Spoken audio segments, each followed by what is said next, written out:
Friends, believe it or not, I find myself standing in front of the worst sightlines at Disneyland. But it's still better, as being one of the worst, it's still better than some of the best sightlines inside of DCA. Today we are looking at the exit points of both theme parks and using DCA as an inferior product to show the superiority of Disneyland and how Disneyland has mastered the art of keeping away the things that we shouldn't see. Greetings, fellow citizens of the Disneyland Resort. Brickey here with one of my bizarre designer deep dives. Are you ready to learn more about the exit points of the Disney parks? Yeah, I didn't think so, but that's all I got for you today. Friends, do you see what I see behind me all the way across the walkway? It's one of the worst parts of DCA. It's just a fence, a plain fence. No storytelling, no magic, no disguise, just a fence. And we will find this offense all around this park, instantly making it not nearly as well thought out and crafted and designed as Disneyland. If you take Main Street USA as an example of proper exit points, we have two main gates or exit points in Town Square. The first one that we're going to look at is the one that is next to the fire station. This one is a bit of a storytelling device with the mural painted and all the infrastructure pieces around it. It ends up looking like a little nook in a real small turn of the century downtown area. This is what I look at as a storytelling exit. But then if we go over to the other side of Town Square, you can see what I refer to as a L, where there's a right angle that keeps the exit point out of the view of us, the guests. And if you are curious enough to go around the L or the right angle, you'll notice that there's an entire side of a building that you've probably never even looked at, full of all the storytelling that we know and expect from Main Street USA, as well as a little curb, a little step up. Like, it actually looks like a real Main Street side entrance.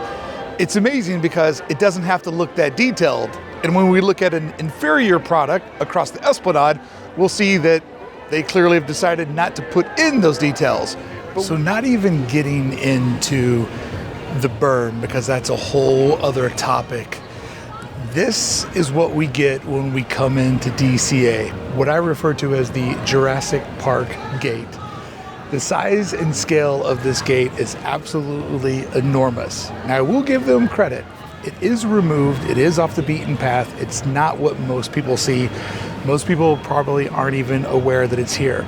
But when we contrast this exact same location over inside of Disneyland, you see a lot more thought and TLC going into the design of the outer corners of the very first part of the park that you see. Not even going to get into the berm, because that's a whole other video, a whole other topic.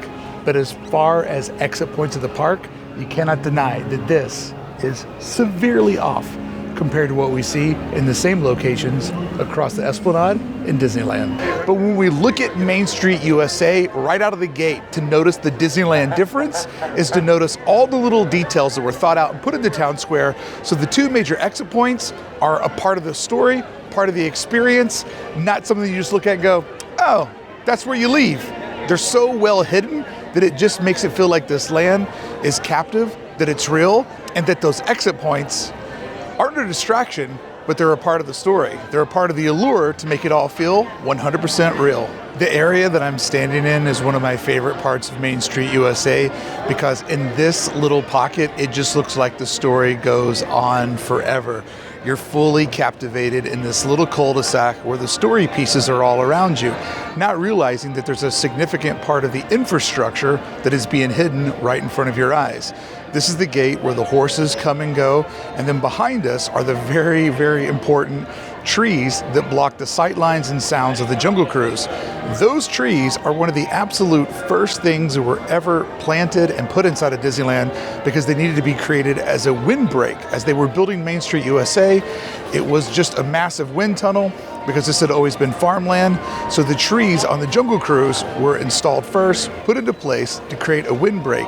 And as they've grown in today, it just takes the storytelling of the spot and continues it beyond this wall that we'll never go past, unless it's a busy night and we're exiting from fireworks. I wish that was open more, but you can clearly see how this little nook is designed to be a part of the story and not detract that it's also part of the operations. Now, once I stand here, you can clearly see that there is an exit behind me.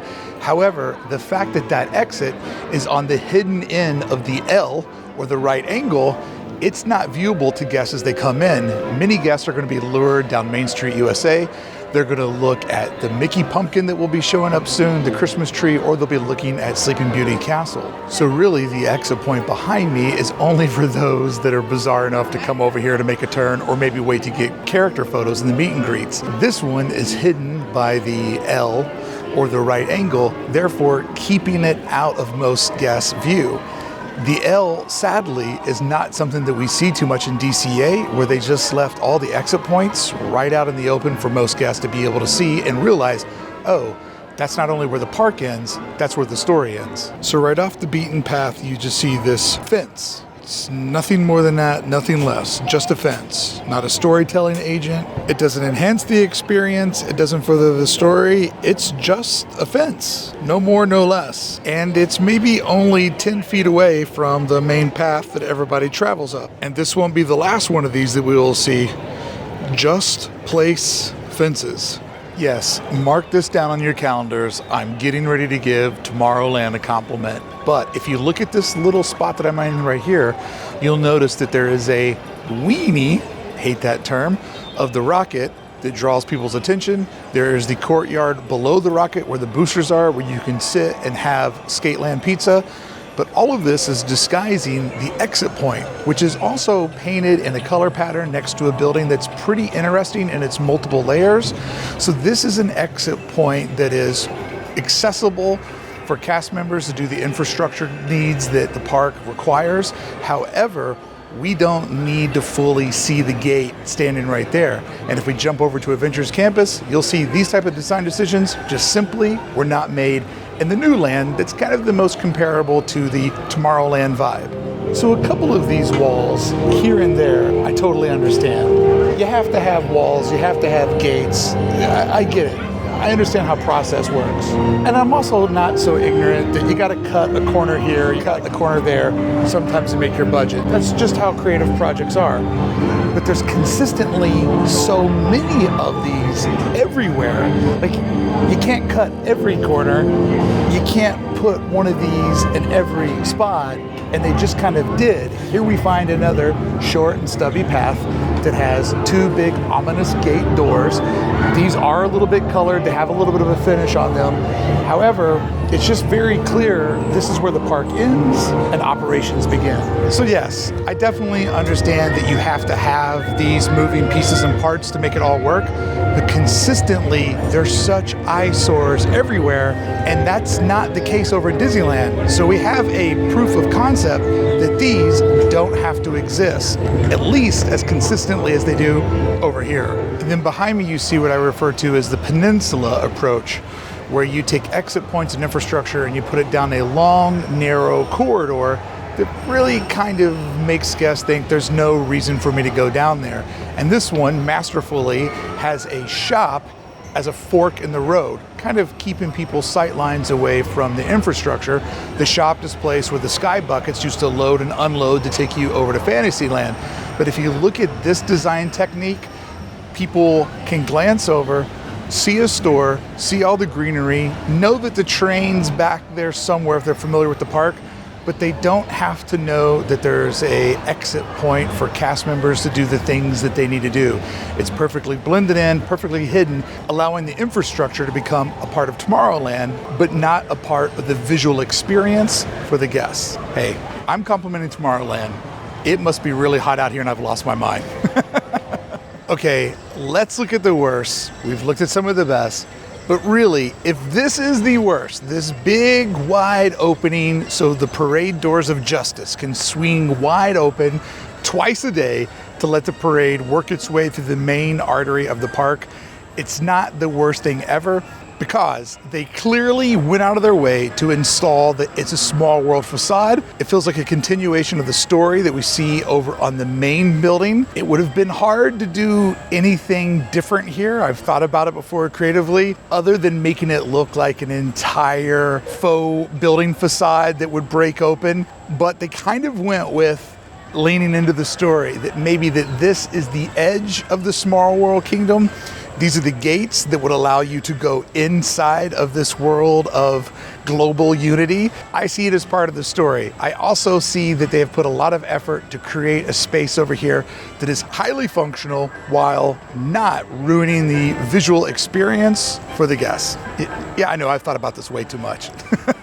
And even more important is this faux facade that sticks out about 36 inches behind that white trim right there on the edge of the fence, which gives cast members an easy way to go backstage without having to put in a door or a fence, but doesn't allow us, the guests, to see that exit point. From a guest perspective, you don't know that that gap is there, but from a cast member perspective, it's an easy in and out way without exposing the offstage, offsite premises.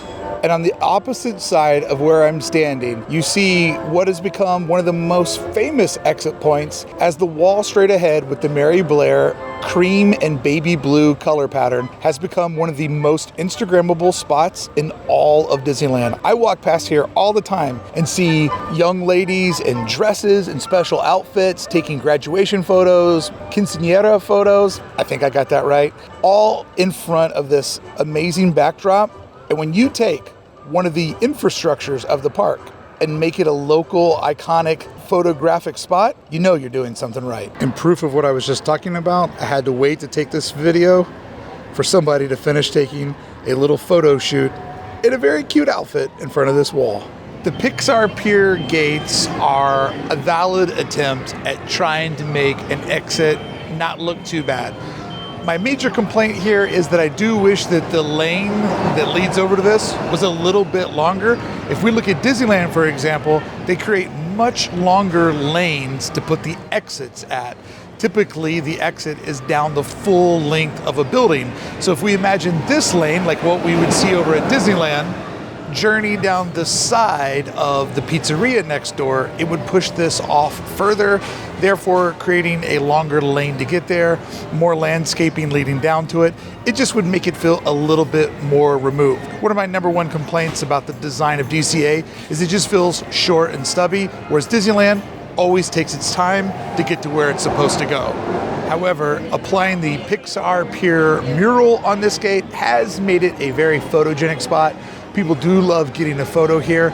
I just wish it was a little bit further down the road and not so in your face that, boom, this is where the magic ends. If you've always kind of had a hard time putting your finger on why ToonTown just maybe felt a little cheap and a little bit off, and you were maybe confused because of the cartoon nature, well, they did take some sort of cheap shots in the original design of this part of the park back in the 90s, which isn't too far away from when they were probably putting together the plans for DCA. This exit point behind me, even though it's cartoony and part of the regular facade, it's just very exposed, very loud, and very noticeable.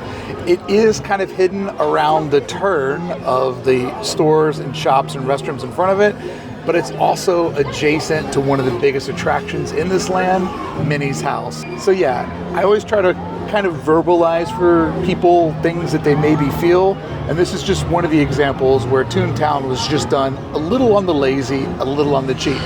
They've been working on it, trying to get it better, but this is just one of those parts that's kind of baked into its footprint that's never going to go away, and it's always going to drive me nuts.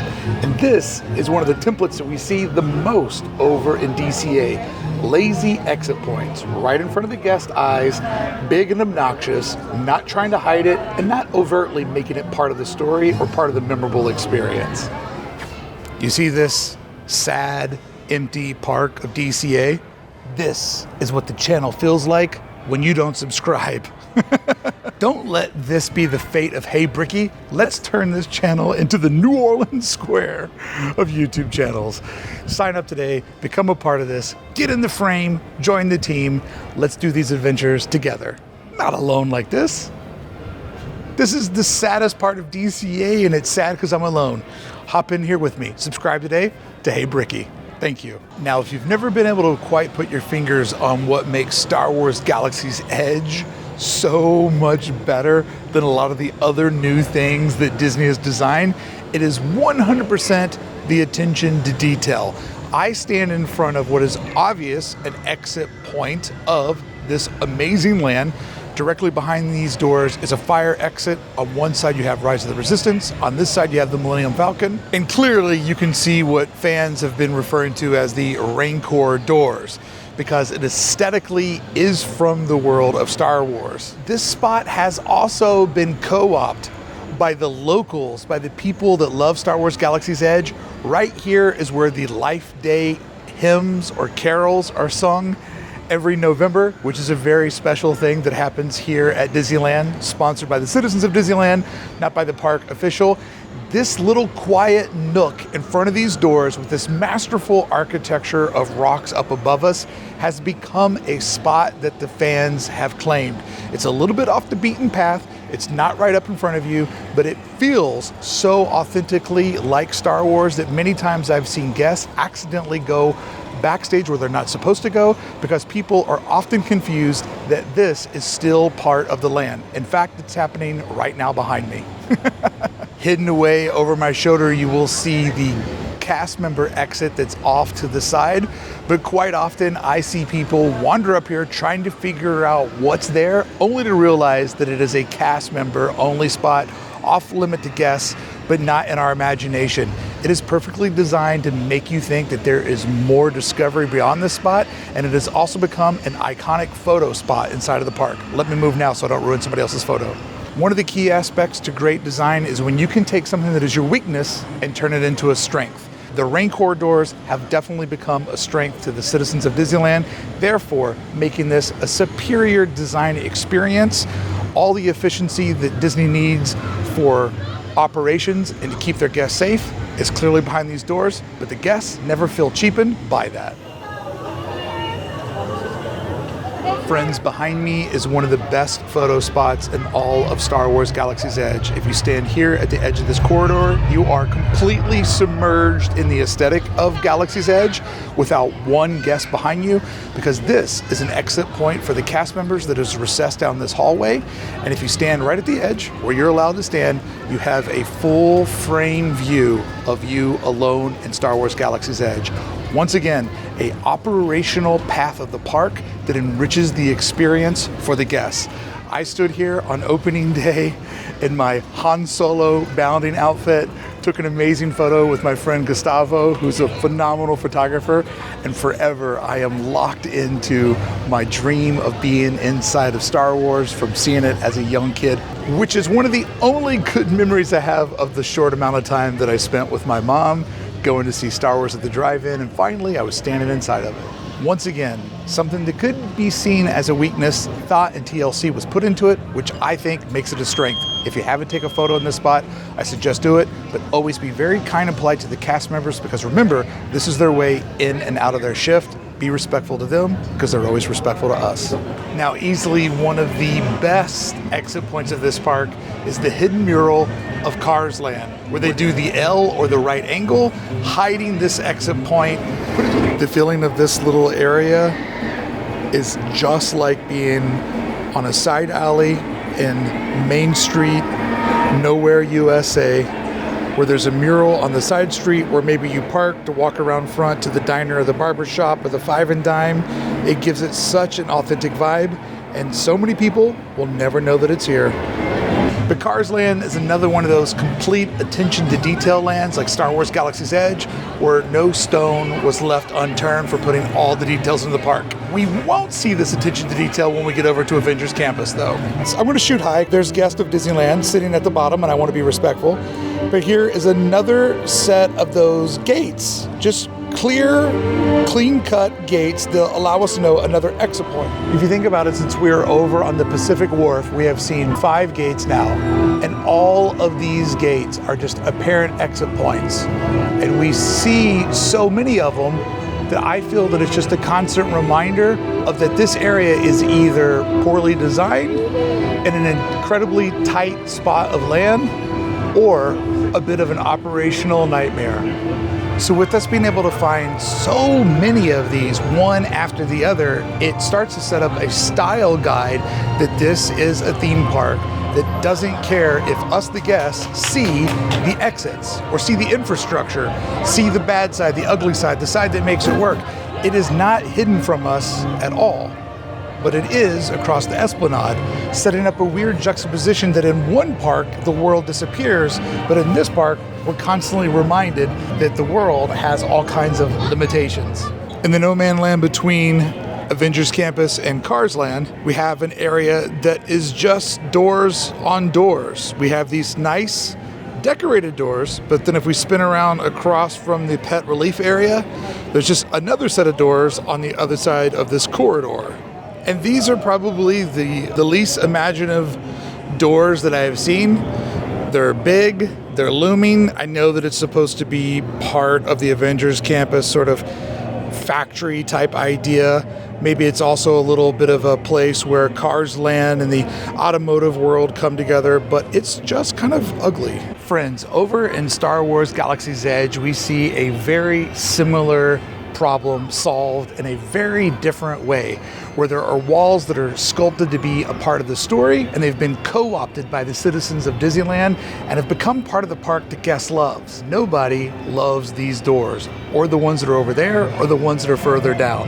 When I see this, I see the exit to the park. I see where the magic ends, and in many ways, visually, that ends the magic for me. One of the greatest things that Disneyland has going for it is we hardly ever see where the seams are. Visually, it feels infinite in its discovery, as if it goes on forever, and that's just not the case at what we see in many of these exit points inside of DCA, which kind of inspired the video, because every time I walk by and I see these, I just go, they could do better. I have talked more than enough in my expansion series about this area of the park, Hollywoodland. Not even going to get into what fundamentally is wrong with this part of the land, but hopefully today, walking all throughout DCA and showing how these problems have been addressed better over in Disneyland, showing all the attention to detail and creative problem solving that was applied to one park, but somehow not applied to the other park. Hopefully it shows you the juxtaposition of where the energy, the thought, the budget, there's just a little bit of a disconnect. I'm not saying that I don't enjoy DCA. I love it. I love coming here. I have so many great memories in this park, but if I'm being honest and being a designer and looking at this with a constructive eye on how things could be improved or breaking down how things are the way they are, it just feels like it doesn't have the same magic as Disneyland. Maybe this is something that you felt in your heart, and hopefully today I verbalized that feeling for you. Friends, thank you so much for showing up and going on this bizarre sort of design breakdown of the two parks, their strengths and their weaknesses. I hope you had fun, and if you did, let me know in the comment below. And what do you say? How about subscribing to the channel, right? If you follow along with me, it inspires me to keep doing these videos so we can all learn together about the great parts and the parts of the parks that could be improved, that could be a little bit better. Because if you love something, you only want it to be great. Thank you so much for showing up. Thank you for being you. I'll see you real soon.